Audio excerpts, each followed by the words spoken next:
ഏതാണ് ആ സ്വർഗം?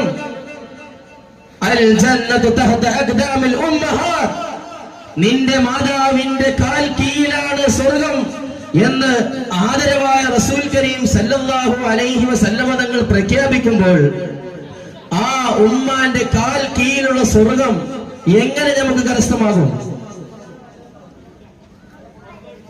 അത് എങ്ങനെ കരസ്ഥമാക്കാം?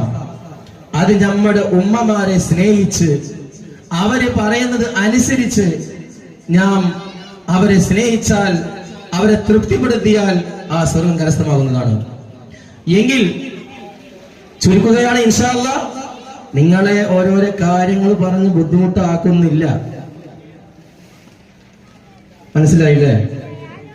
ഇനി ആ സ്വർഗത്തിന്റെ വാതിൽ അത് നമ്മുടെ ഉപ്പയാണ് എങ്കിൽ ആ വാതിലിന്റെ, ആ സ്വർഗത്തിന്റെ വാതിൽ ഉപ്പയാണെങ്കിൽ ആ വാതിൽ തുറക്കാനുള്ള ചാവി ഏതാണ്?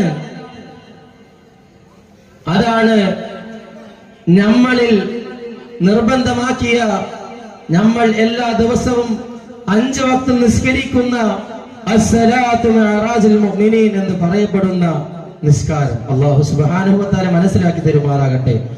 അല്ലാഹു സുബ്ഹാനഹു വ തആല ഞാൻ ഈ പറഞ്ഞതും നിങ്ങൾ കേട്ടതുമെല്ലാം നല്ല സ്വാലിഹായ അമലാക്കി സ്വീകരിക്കുമാറാകട്ടെ.